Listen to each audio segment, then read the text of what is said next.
Lorsque nous entendons ces textes, avec, d'un côté, ces appels à respecter les commandements, et puis de l'autre côté, cette histoire de pardon, je suis désolé de le dire, mais on pourrait avoir l'impression que les chrétiens sont des hypocrites. Alors, je suis désolé du mot, mais pour que les jeunes comprennent bien de quoi on parle, peut-être qu'ils ne connaissent pas le mot hypocrite, ne le répétez pas à maman, ce mot-là, il ne faut normalement pas le dire en homélie, mais hypocrite, ça veut dire faux cul. Ça va, maintenant que les choses sont claires, je n'ai pas besoin de le... Est-ce que les chrétiens sont des hypocrites? On pourrait avoir cette impression-là. Dieu passe son temps à nous donner la loi, à l'écrire sur des tables de pierre avec Moïse qui descend de la montagne. Il passe son temps à nous rappeler à l'ordre, à nous renvoyer les prophètes, à nous dire tout ça. Et puis là, maintenant, Jésus apparaît, il est ressuscité, et il nous dit, c'est bon, allez proclamer à toutes les nations la conversion et le pardon des péchés. Et on a envie de dire, c'est pas juste, c'est pas normal. Débarquer devant le bon Dieu en lui disant « Seigneur, je te demande pardon, allez, hop !» et on va recommencer les mêmes bêtises. C'est vrai, c'est un peu fou, c'est pas juste selon notre idée de la justice. Mais il y a une autre chose, un autre danger qui nous guette. Vous m'avez donné une grande joie, c'est que pendant tout ce temps du carême, il y a eu, je le sais, beaucoup de paroissiens qui se sont confessés et qui ont reçu le pardon de Dieu. Mais moi-même, comme vous, je dois me confesser, moi-même, quand je vais me confesser, j'ai quelquefois ce réflexe de dire à Dieu « Non mais Seigneur, tu sais, je suis pas si mauvais que ça. Bon, je vais bien te laisser 2-3 petits péchés là qui traînent sur la table, un carré de chocolat qui traînait, mais bon, je suis pas si mauvais. » Et ça c'est encore plus hypocrite. Déjà, c'est pas gentil pour le bon Dieu, parce que ça l'empêche de faire vraiment son travail. Il est venu nous pardonner nos péchés, il n'est pas venu faire le ménage dans la cuisine. Il est venu vraiment nous relever, nous convertir. Oui, mais Seigneur, je ne suis pas un païen, j'ai tué personne, je n'ai pas volé, je ne suis pas un hérétique, je ne crois pas à des doctrines bizarres, je n'ai pas besoin de me convertir. Pour comprendre ce que c'est que la conversion dont nous parle l'Évangile, là, il faut revoir ce passage avec Marie-Madeleine. On l'a entendu, là, pendant tout le temps de Pâques, on entend ces apparitions de Jésus. Je ne sais pas si vous vous souvenez de Marie-Madeleine qui apparaît à Jésus. Elle arrive près du tombeau. Elle ne trouve pas Jésus dans le tombeau. Elle l'avait croisé 2 jours avant, 3 jours avant.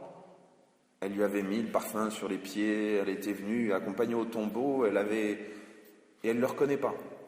Pourtant, avec 1 litre de parfum sur les pieds, rien qu'à l'odeur, elle aurait dû le reconnaître. Et elle le prend pour le jardinier. Et elle lui demande, mais où as-tu mis le corps de mon maître? Elle ne le reconnaît pas. Et dans l'Évangile, vous regarderez, il y a le mot « se retourner » qui est utilisé 2 fois. Elle est au tombeau, elle ne voit rien, elle se retourne, elle voit Jésus, elle le prend pour le jardinier. Mais ça, ce n'est pas une vraie conversion. Ce n'est pas tout de voir une personne et de dire « Ah ». Non. Il y a un moment où Jésus l'appelle par son prénom, Marie. Et là, elle se retourne encore.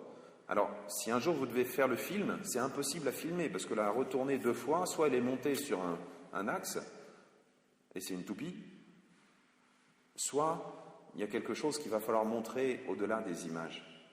Et c'est ce moment où Marie se retourne dans son cœur et qu'elle voit, avec son cœur, Jésus.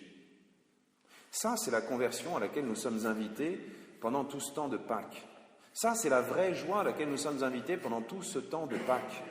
Et cette joie-là, elle est plus qu'une simple joie de faire les comptes. Bon, 3 carrés de chocolat, 2 Je vous salue Marie. Non. Cette joie-là, c'est cette joie de savoir que l'amour de Dieu est au-delà de tout ce qu'on peut imaginer. Et pour le comprendre, je vous invite à un changement de point de vue. Ne pas rester simplement là, en bas, dans notre caniveau, à simplement regarder si on est plus haut ou plus bas que le voisin, mais essayer de nous élever jusqu'à un niveau supérieur. Essayons de nous mettre à la place de Jésus sur la croix. Pas tant pour les souffrances ou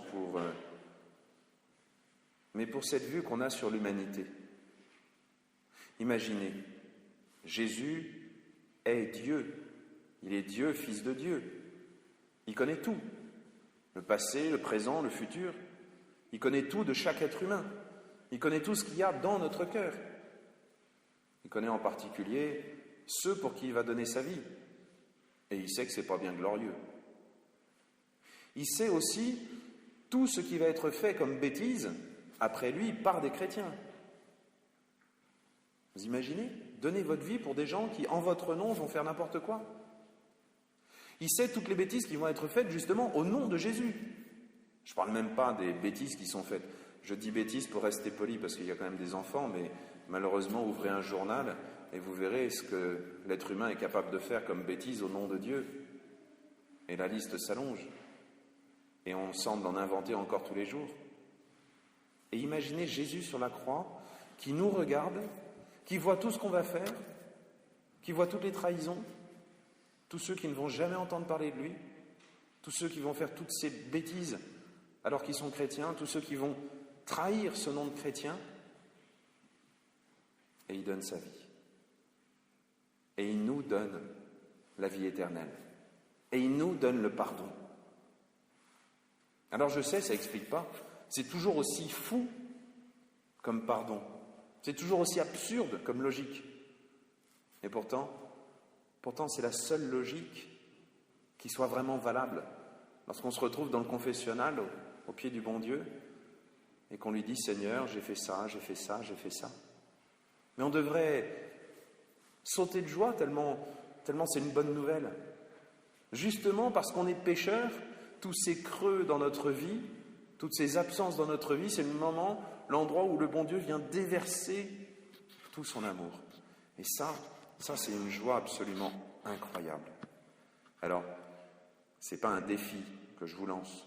C'est pas un défi à faire le plus de bêtises possible, à creuser les abîmes les plus profonds pour voir si le bon Dieu est capable de les remplir de son amour. Oui, il est capable de les remplir. Mais il nous faut quand même à nous cette force de la conversion, c'est-à-dire cette force de nous laisser appeler par notre nom, cette force de reconnaître que c'est Jésus qui est là. Ce n'est ni un juge, ni un bourreau, ni tout ce qu'on peut imaginer comme faux Dieu, mais il est simplement ce Dieu qui nous aime, et parce qu'il nous aime infiniment, il nous donne par-dessus nos bêtises son pardon. Alors oui, demandons-lui à nouveau, chaque jour de notre vie, d'être capable d'être aimé à sa hauteur, c'est-à-dire la hauteur de la croix, c'est-à-dire la hauteur du ciel.